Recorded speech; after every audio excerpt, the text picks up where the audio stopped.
Hi എല്ലാവർക്കും job ടിപ്സിൻ്റെ പുതിയൊരു വീഡിയോയിലേക്ക് സ്വാഗതം.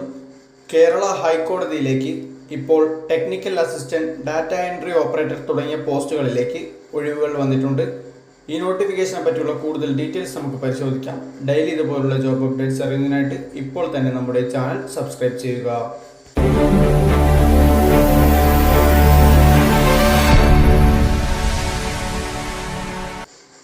കേരള ഹൈക്കോടതിയിലേക്കാണ് ഇപ്പോൾ technical assistant, data entry operator എന്നീ പോസ്റ്റുകളിലേക്ക് കോൺട്രാക്ട് ബേസിസിൽ അപേക്ഷകൾ ക്ഷണിച്ചിട്ടുള്ളത്.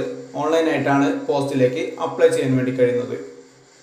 ടെക്നിക്കൽ അസിസ്റ്റന്റ് എന്ന പോസ്റ്റിലേക്ക് 16 ഒഴിവുകളാണ് വന്നിട്ടുള്ളത്. 30,000 രൂപയാണ് പോസ്റ്റിലേക്ക് മാസം സാലറി ആയിട്ട് ലഭിക്കുന്നത്. ഡാറ്റ എൻട്രി ഓപ്പറേറ്റർ എന്ന പോസ്റ്റിലേക്ക് 12 ഒഴിവുകളാണ് നിലവിലുള്ളത്. 22,240 രൂപയാണ് മാസം സാലറി ആയിട്ട് ലഭിക്കുന്നത്. 2/1/1984 1/1/2007 ഇടയിൽ ജനിച്ച ആളുകൾക്കാണ് പോസ്റ്റിലേക്ക് അപേക്ഷിക്കാൻ വേണ്ടി കഴിയുന്നത്. ഓരോ പോസ്റ്റിലേക്കും വന്നിട്ടുള്ള ക്വാളിഫിക്കേഷൻ പരിശോധിക്കാം. ടെക്നിക്കൽ അസിസ്റ്റന്റ് എന്ന പോസ്റ്റിലേക്ക് electronics, IT, computer science, computer hardware engineer എന്നിവയിൽ ഏതെങ്കിലുമുള്ള 3 വർഷത്തെ റെഗുലർ ഡിപ്ലോമയാണ് എഡ്യൂക്കേഷണൽ ക്വാളിഫിക്കേഷനായിട്ട് പറഞ്ഞിട്ടുള്ളത്. ഗവൺമെൻറ് ഡിപ്പാർട്ട്മെൻറ്റുകളിലോ കോർട്ടുകളിലോ PSUകളിലോ 1 വർഷം വർക്ക് ചെയ്തിട്ടുള്ള 1 വർഷത്തെ വർക്ക് എക്സ്പീരിയൻസും പോസ്റ്റിലേക്ക് ആവശ്യമായിട്ട് വരുന്നുണ്ട്. ഡാറ്റ എൻട്രി ഓപ്പറേറ്റർ എന്ന പോസ്റ്റിലേക്ക് computer science, computer hardware, electronics എന്നിവയിലുള്ള 3 വർഷത്തെ ഡിപ്ലോമയാണ് ക്വാളിഫിക്കേഷനായിട്ട് പറഞ്ഞിട്ടുള്ളത്. Computer word processing, data entry operator എന്നിവയിലുള്ള സർട്ടിഫിക്കറ്റും ഏതെങ്കിലും ഒരു ഫുൾ ടൈം ഡിഗ്രിയും ഉള്ളവർക്കും പോസ്റ്റിലേക്ക് അപേക്ഷിക്കാവുന്നതാണ്.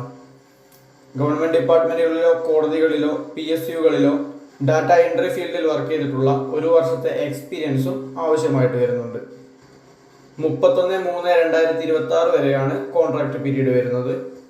ഈ പോസ്റ്റിലേക്ക് എങ്ങനെയാണ് സെലക്ഷൻ എന്ന് പരിശോധിക്കാം. സ്കിൽ ടെസ്റ്റിൻ്റെയോ ഇൻ്റർവ്യൂവിൻ്റെയോ അടിസ്ഥാനത്തിലേക്കായിരിക്കും പോസ്റ്റിലേക്ക് നിയമനങ്ങൾ നടക്കുന്നുണ്ടായിരിക്കുക.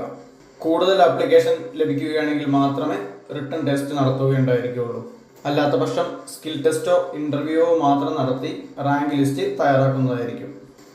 ഈ പോസ്റ്റിലേക്ക് അപേക്ഷിക്കുന്നതിനായിട്ട് 600 രൂപയാണ് അപേക്ഷാ ഫീസായിട്ട് വരുന്നത്. ഓൺലൈനായി തന്നെയാണ് ഫീ പേയ്മെൻറ്റും നടത്തേണ്ടത്. കേരള ഹൈക്കോടതിയുടെ ഒഫീഷ്യൽ വെബ്സൈറ്റ് അപേക്ഷിക്കാൻ വേണ്ടി കഴിയുന്നത് ആദ്യം 1 ടൈം രജിസ്ട്രേഷൻ ചെയ്തതിനു ശേഷം ലോഗിൻ ചെയ്ത് പോസ്റ്റുകളിലേക്ക് അപ്ലൈ ചെയ്യാൻ വേണ്ടി കഴിയുന്നതാണ്. അപ്ലൈ ചെയ്തതിനു ശേഷം അപ്ലിക്കേഷൻ ഫോമിൻ്റെ പ്രിൻ്റ് ഔട്ട് എടുത്ത് വെക്കേണ്ടതാണ്. ഇൻ്റർവ്യൂവിനുള്ള കോൾ ലെറ്റേഴ്സും അഡ്മിഷൻ ടിക്കറ്റ്സും എല്ലാം തന്നെ ഓരോ അപ്ലിക്കൻറ്റിൻ്റെയും പ്രൊഫൈൽ വഴി ലഭിക്കുന്നതായിരിക്കും. രജിസ്റ്റർ ചെയ്തിട്ടുള്ള മൊബൈൽ നമ്പർ വഴി SMS ആയും ഇമെയിലായിട്ടും കോൾ ലെറ്റേഴ്സ് ലഭിക്കുന്നതാണ്. 27/12/2025 മുതൽ അപ്ലൈ ചെയ്യാൻ കഴിയുന്ന ഈ പോസ്റ്റിലേക്ക് 27/1/2026 അപേക്ഷിക്കാൻ വേണ്ടി കഴിയുന്ന അവസാന തീയതിയായിട്ട് വരുന്നത്. 29/1/2026 മുതൽ 4/2/2026 വരെ ഓഫ്ലൈനായിട്ട് അപ്ലിക്കേഷൻ ഫീ അടയ്ക്കാവുന്നതാണ്. അപ്പോൾ കേരള ഹൈക്കോടതിയിലേക്കാണ് technical assistant, data entry operator തുടങ്ങിയ പോസ്റ്റുകളിലേക്ക് ഒഴിവുകൾ വന്നിട്ടുള്ളത്.